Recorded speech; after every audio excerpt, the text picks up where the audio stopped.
Elara lived in a cottage nestled where the whispering woods met the edge of a wide, shimmering lake. Her best friend wasn't another child, but her grandfather, Silas. He possessed a secret known only to them. A hidden portal, disguised as an ancient, moss-covered stone archway deep within the woods when touched just right. Humming with a specific tune Silas taught her, the stones would ripple like water, revealing breathtaking worlds beyond imagination. One moment they'd be walking among bioluminescent mushrooms taller than houses under a twilight sky filled with twin moons. The next they'd be wading through meadows of singing grass on a planet with rings visible at noon. These journeys were woven into the very fabric of Elara's childhood, threads of pure magic binding her heart to her grandfather. Silas wasn't just a guide.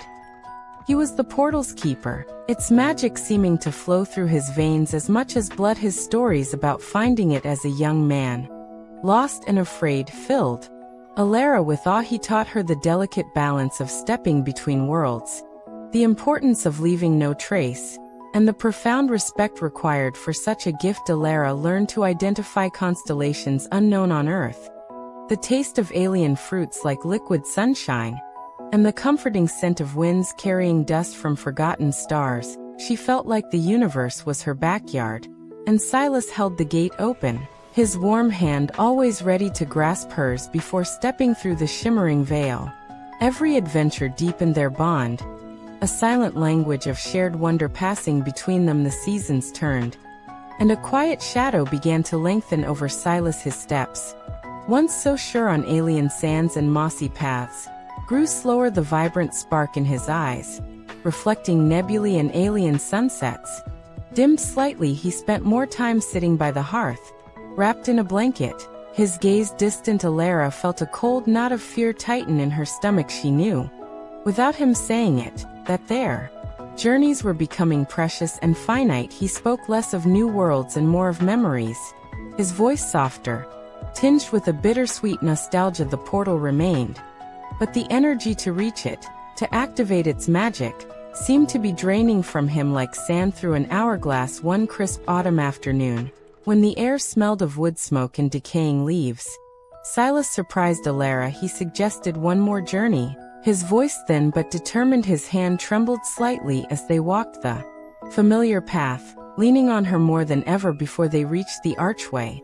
Its stones cool and damp. Elara hummed the tune, her voice clear and strong, pouring all her love and hope into the notes. The stones shimmered, slower than before, the light within the archway pulsing weakly, like a tired heart. Silas smiled, a ghost of his old radiance, and they stepped through together, into a world bathed in eternal sunset, hills rolling in shades of amber and rose. They didn't walk far. Silas found a smooth rock overlooking a valley filled with gently swaying, crystalline reeds that chimed like glass bells. He sat heavily, breathing slowly. This, he whispered, his voice barely audible over the chiming, was the first place I truly knew I'd found something extraordinary. I brought your grandmother here. He took Elara's hand, his skin papery and cool. He spoke softly of his life, his love for Elara's grandmother, his pride in Elara herself, his joy in sharing the universe's secrets. The twin suns dipped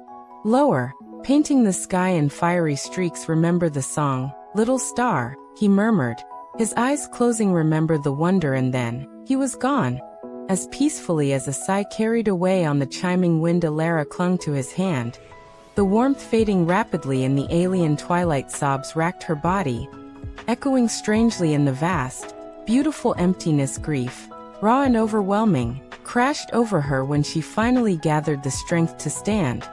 She turned back towards where the portal should be.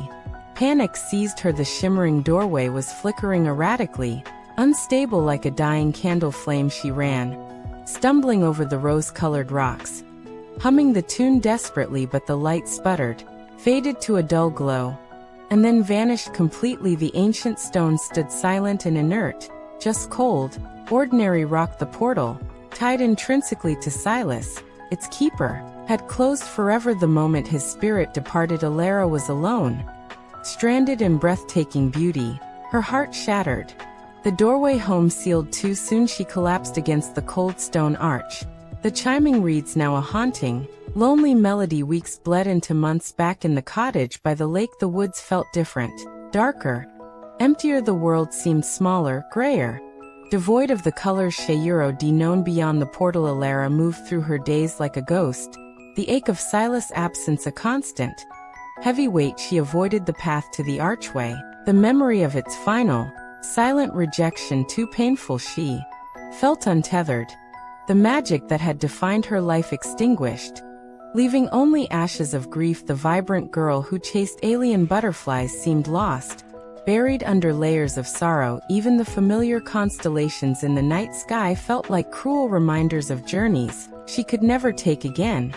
With the grandfather who had been her universe one spring morning, drawn by a force she couldn't name, Elara found herself walking the overgrown path to the arch. Sunlight dappled through the new leaves. She stood before the cold, silent stones, tracing the familiar moss patterns with her fingertips. No shimmer greeted her. She closed her eyes, tears welling, and softly hummed the ancient tune Silas had taught her, not expecting anything, simply aching for the connection. As the last note faded, a faint, impossible warmth radiated from the stone beneath her palm. Not the rippling light of the portal, but a gentle, golden glow pulsed briefly within the rock itself, like captured sunlight. Then it was gone. Elara gasped. It wasn't the portal, but it was Silas' magic, a lingering echo of his love, embedded in the stone he had cherished. A fragile peace settled over Elara, different from the wild joy of her journeys, but deep and enduring. She began visiting the archway regularly, humming the tune,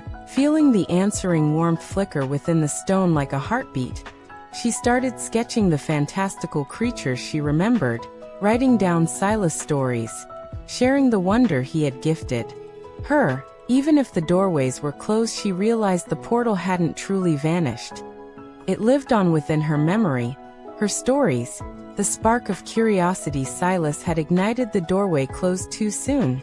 Yes, but the universe he had shown her, its vastness, its beauty, the enduring power of love, remained forever etched on her soul. She carried the magic within her now, Silas' final and greatest gift, a light that would never fully go out.